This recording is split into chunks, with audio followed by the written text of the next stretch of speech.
And another reason why I believe men, as I hear and I talk to them, as they talk about their reluctancy to commit, has to do with self-preservation and self-protection. A lot of times men will date women, right? They can date them for years, but never will actually commit to them or will never actually get down on that knee and make them their wives. Why? As I said just a second ago, for self-protection. A lot of times us as men, we are afraid that that woman will not guard our heart, that that woman will hurt us, that that woman will be, as finances come into play, as kids get thrown into the picture, I have to be a stepfather or what have you. Like, we are concerned that that woman is going to turn on us. Yeah, that emotionally, right? She's going to be aggressive. She's going to, have a smart mouth. It's going to be a bunch of drama. And I'm telling you right now, as men, all we want after we dealt with the stresses of this world and being men and dealing with all the pressures, all we want to do is be able to come home and feel peace. And a lot of times when men are out here just dating, it's because we are afraid that if I marry this person, I'm going to lose peace. And a lot of times we're just not willing to trust a woman because we've had bad experiences. Maybe while you're dating that woman, y'all had an argument and she got a little too loud or called you out your name or said something that hurt you, right? And she might not have been able to see it at the moment, but it created a scar. And a lot of times men take note of those things. And yes, they will date you, but they will not marry that woman. They will not commit to that woman because they are afraid that they will be emotionally harmed. Now, these are things that we will never audibly say. But as I said before, if we're going to redefine manhood and we are now going to be the men who are not afraid of commitment, then listen, we have to communicate about our emotional fears, our anxieties about what this relationship will be when it comes to our interpersonal communication. And so here's my suggestion for you is that on the front end, you all should go into counseling and do therapy together. Yeah, see, the problem is that I see with so many marriages and so many relationships that end up bad is that they don't go to therapy until the stuff that hit the fan or the house that already burned down. There's only so much a firefighter can save when the house been burning down for hours. And the same thing, it's only so much a therapist can do a lot of times when you all have been living in a state of terrible communication and now both of you have given up on the relationship. And this is really a challenge to those who are in committed relationships. Here's the reality. Sometimes our bad relationships, our bad communication are actually causing those who are around us who are single to be reluctant to enter into a relationship. A part of committing to the relationship is committing to the tools we need in order to stay in the relationship.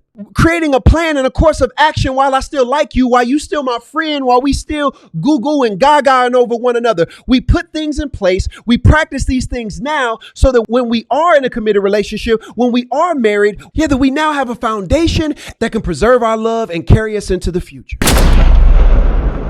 Another reason why we may be apprehensive about entering into a relationship is the reality that by committing to you, I may become a father. Yeah, as I said before, there are so many women out here today who already have children, right? And so not only am I committing to you, but I'm also committing to that child. And so listen, if I didn't grow up with a father or if I don't have any children, I don't know what that's like to instantly become a father and instantly have the expectations that I'm going to know how to communicate with this child who I do not know, to be able to have authority over this child, though I haven't technically earned it. The reality of having to commit to dealing with another man who is this child's father and having to be in between that relationship and being automatically looked at as a bad guy. These are all realities that we have to consider. But here's the thing, men, what we should do is before we ever enter into a relationship is already spend time thinking through what it will look like for you to enter into situations like that. Maybe have conversations with other men who have already done it. To sit down and go to lunch with other men who have become stepfathers and who have done it a healthy way. Talk about the successes, the roadblocks, the landmines that they dealt with. Listen, it's not easy being a father.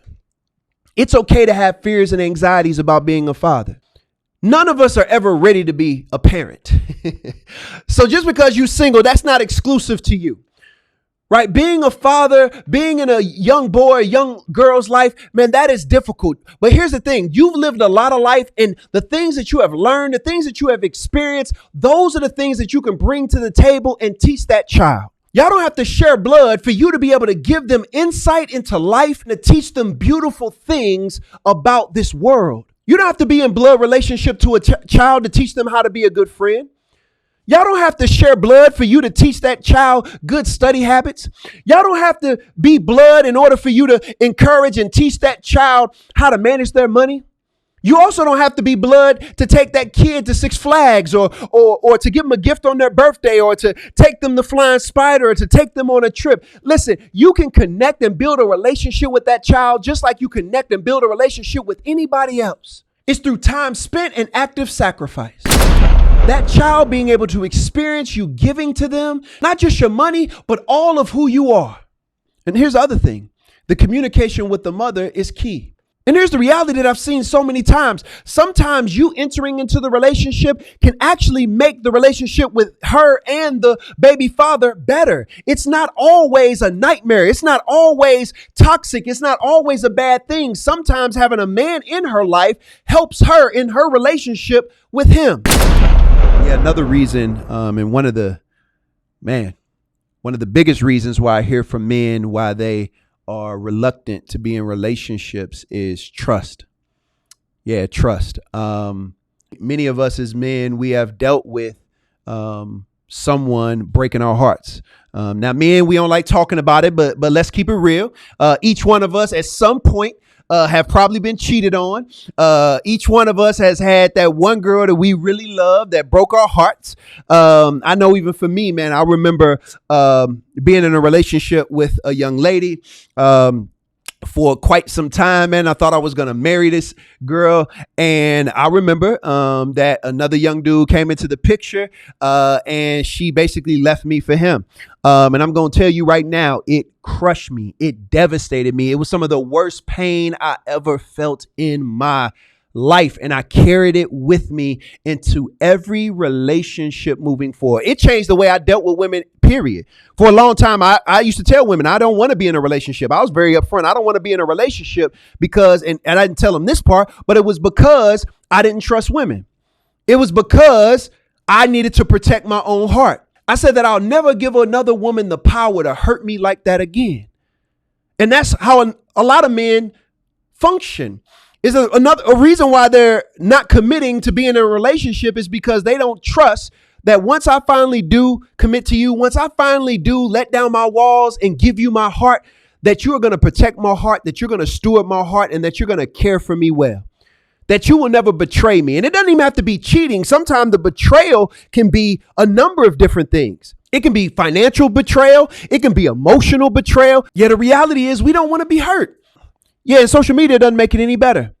Maybe you've looked at the girl you're dating, her social media, and some things about it don't make you feel comfortable. Maybe you feel like she posts a little too many thirst trap pictures, right? And you know how DMs work because you slid in a couple, right? And so in your mind, you're like, man, she's going to garner a lot of attention. She's going to have a lot of options. Is there a chance when things are rocky and things aren't going well that she will turn away and give my time or her body to somebody else? And so for men, it's better for me to stay single and just date around and have a fun time because that way I can protect myself from being hurt.